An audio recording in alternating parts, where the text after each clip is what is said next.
Show that R is a non-singular matrix. Non-singular meaning that the determinant of R is not equal to 0.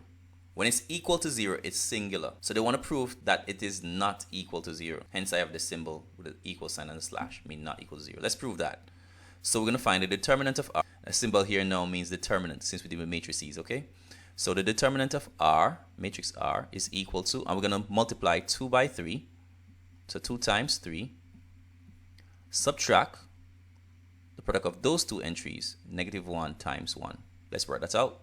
This will give us 6 minus 7. Okay, 7. Okay, -1 times 1 is -1. Let's say if 7 is the answer.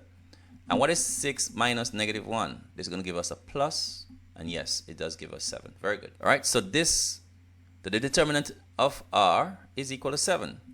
All right, so the determinant of R is not equal to 0, right? Hence, R is non-singular. If we had gotten R, then we'll say it's what? Singular. Now, find R inverse. How are we going to find R inverse? Well, we know what R is. They gave us that. It's 2, -1, 1, and 3.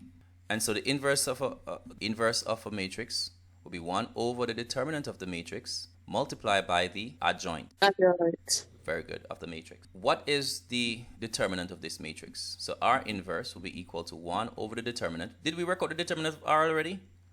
Yeah, we did. When we proved that it was non-singular, we actually work out the determinant. Okay, so it's 1 over the determinant. So it's 1 over the 7 that we got. We don't have to work it out twice. And now we're going to multiply by the adjoint. So to multiply by the adjoint, what do we do?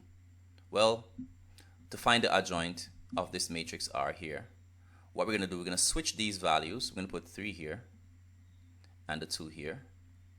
And with these entries, we do not switch them, but we change the signs. I guess because it's both ones, it looks like we're switching them, but we're not technically not. What we're doing is change the sign of this -1 to become +1. And we're changing the sign of this +1 and it becomes -1. Whatever numbers they are, we just simply change their signs, but we do not switch them, okay?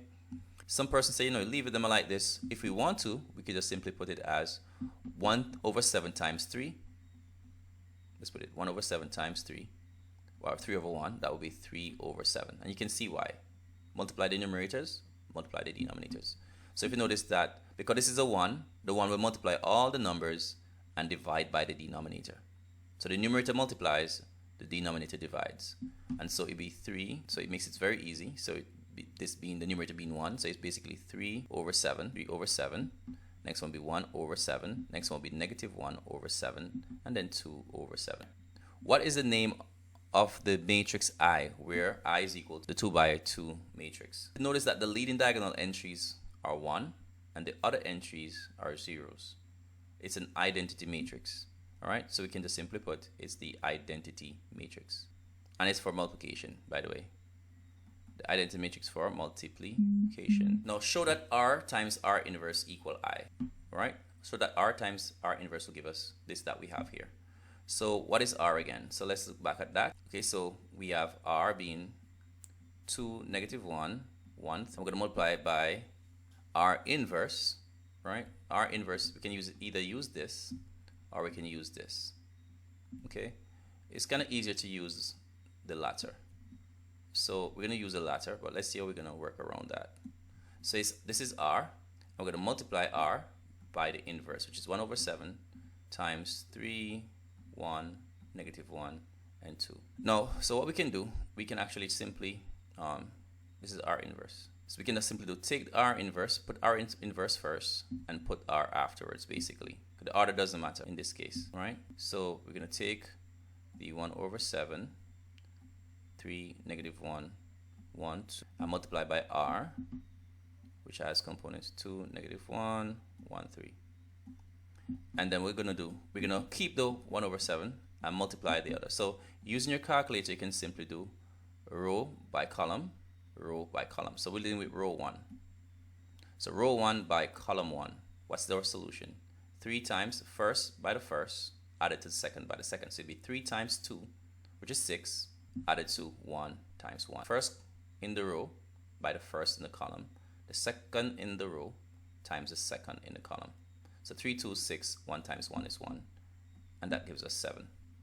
All right, Now we're going to go to the other column, that's column 2. So it'll be row 1 times column 2. It's going to be 3 times negative 1, then 1 times 3. I'm going to add those answers, okay? What is 3 times negative 1? That's negative 3 plus 3, and that's give us 0. Negative 3 plus 3 give us 0. Since we're in the first row, our answer should be in the first row. Second column, answer second column. So that's why the 0 is there. Now we're going to go down to the second row now. Second row, row 2 that is. So we're going to multiply row 2 by column 1. So it'd be negative 1 times 2 and 2 times 1. You can tell what our answer is going to be there, right? So it's negative 1 times 2 added to first by first, second by second, 2 times 1. This is going to give us negative 2 plus 2. Of course, that's going to give us 0. So we have 0 here. All right, and so far it seems like it's going to work out to be 1, 0, 0, 1. You can tell that. So negative 1 times 1, go over to the second column now. Negative 1 times 1, negative 1 by the way, negative 1 times negative 1 is positive 1, plus 2 times 3, that's 6, and we're going to get 7.